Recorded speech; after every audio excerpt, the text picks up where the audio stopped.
प्यारे बच्चों, आज हम 8th ग्रेड अभ्यास पुस्तिका अंतर्गत कक्षा 7वीं विषय हिंदी में पाठ 20 महान वैज्ञानिक डॉक्टर चंद्रशेखर वेंकट रमन एवं मूल्यांकन 13 का हल देखेंगे।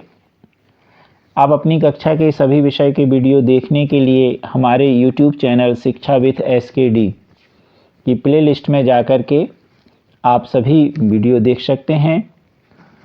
अब हम देखें पाठ 20 महान वैज्ञानिक डॉक्टर चंद्रशेखर वेंकट रमन।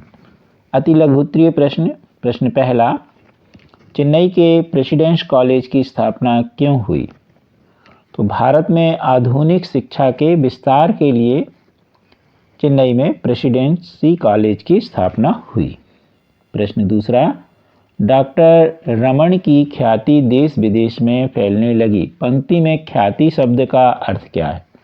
ख्याति उर्दू शब्द है और इसका अर्थ होता है प्रसिद्धि। प्रश्न तीसरा, ब्रिटिश सरकार ने चंद्रशेखर वेंकट रमन को सर की उपाधि से क्यों सम्मानित किया? तो विज्ञान और शिक्षा के क्षेत्र में उत्कृष्ट कार्य करने के लिए ब्रिटिश सरकार ने उन्हें सर की उपाधि दी थी। प्रश्न चौथा, राष्ट्रीय विज्ञान दिवस क्यों मनाया जाता है?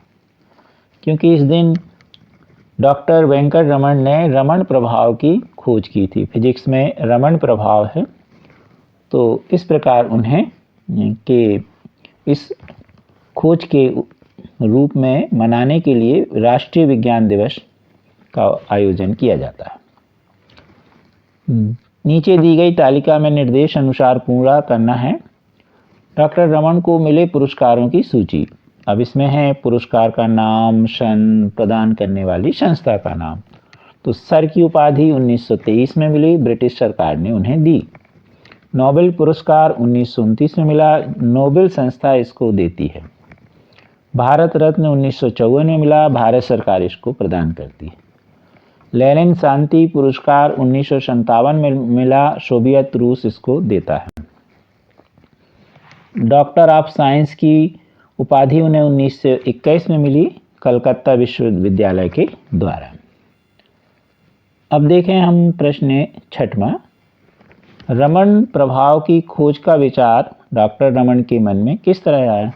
तो एक बार जब वे भूमध्य सागर से गुजर रहे थे तो उन्हें पानी के नीले रंग को देख करके रमन प्रभाव का विचार आया और उन्होंने भौतिकी में रमन प्रभाव पर विस्तृत विचार दिए जो विश्व में मान्य किए गए।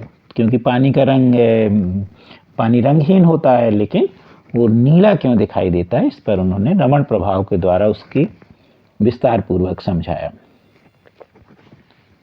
प्रश्न सातवां, प्राचीन समय के कृषि कार्यों और आज के कृषि कार्यों में क्या अंतर है?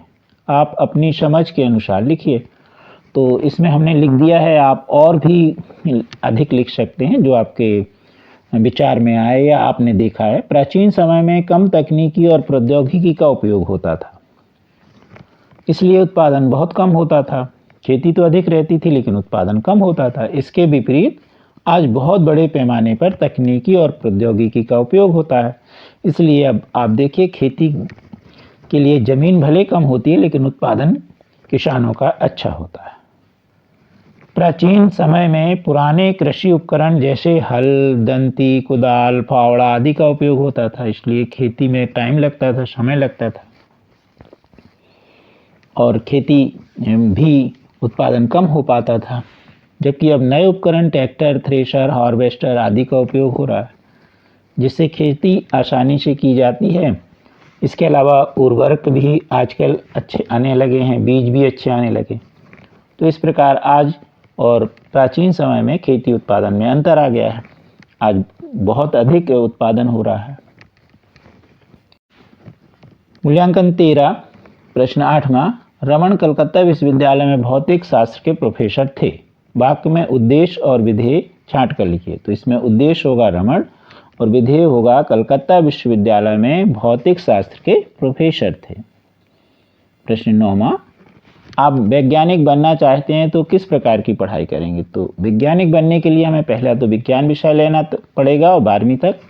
इसके बाद आप विज्ञान विषय की शाखाएं गणित, भौतिक, रसायन, जीव विज्ञान, इनमें से कोई एक शाखा लीजिए और उस पर आगे की विस्तृत पढ़ाई करनी पड़ेगी आपको। प्रश्न है 10वां,